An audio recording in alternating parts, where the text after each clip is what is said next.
Hi, and welcome to day 6 of our Christmas story time. I have a sweet, sweet little story for you today that's called Trouble at the Inn.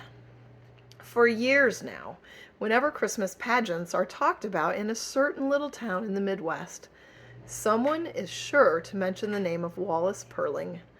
Wally's performance in one annual production of the Nativity play was slipped into the realm of legend. But the old timers who were in the audience that night never tire of recalling exactly what happened. Wally was 9 that year and in the second grade. Most people in town knew that he had a difficulty in keeping up. He was big and clumsy, slow in movement and mind. Still, Wally was well liked by the other children in his class, all of whom were smaller than he, though the boys had trouble hiding their irritation when the uncoordinated Wally would ask to play ball with them. Most often they'd find a way to keep him off the field, but Wally would hang around anyway, not sulking, just hoping. He was always a helpful boy, a willing and smiling one, and the natural protector, paradoxically, of the underdog. Sometimes if the older boys chased the younger ones away, it would always be Wally who'd say, "Can't they stay? They're no bother." Wally fancied the idea of being a shepherd with a flute in the Christmas pageant that year, but the play's director, Miss Lombard, assigned him to a more important role. After all, she reasoned, the innkeeper did not have too many lines, and Wally's size would make his refusal of lodging to Joseph more forceful. And so it happened that the usual large partisan audience gathered for the town's Yuletide extravaganza of the Crooks and Creeches, of beards, crowns, halos, and a whole stage full of squeaky voices. No one on stage or off was more caught up in the magic of the night than Wallace Purling. They said later that he stood in the wings and watched the performance with such fascination that from time to time Miss Lombard had to make sure he didn't wander on stage before his cue. Then the time came when Joseph appeared, slowly, tenderly guiding Mary to the door of the inn. Joseph knocked hard on the wooden door, set into the painted background.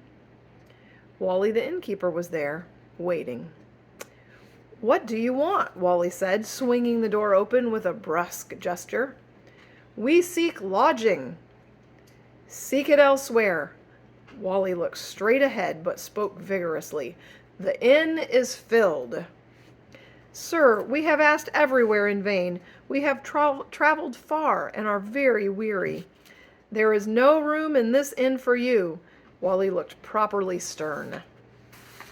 "Please, good innkeeper, this is my wife Mary. She is heavy with child and needs a place to rest. Surely you must have some small corner for her. She is so very tired." Now, for the first time, the innkeeper relaxed his stiff stance and looked down at Mary. With that, there was a long pause, long enough to make that audience a bit tense with embarrassment. "No, be gone!" the prompter whispered from the wings.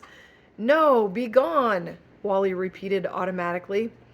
Joseph sadly placed his arm around Mary, and Mary laid her head upon her husband's shoulder, and the two of them started to move away. The innkeeper did not return inside his inn, however. Wally stood there in the doorway, watching the forlorn couple. His mouth was open, his brow creased with concern, his eyes filling unmistakably with tears. And suddenly this Christmas pageant became different from all others. "Don't go, Joseph," Wally called out. "Bring Mary back." And Wallace Purling's face grew into a bright smile. "You can have my room." Some people in town thought that the pageant had been ruined. Yet there were others, many others, who considered it the best Christmas pageant they had ever seen. What a special story. I hope that each one of us every day will make room for Jesus in our hearts. Have a great day, and I'll see you tomorrow.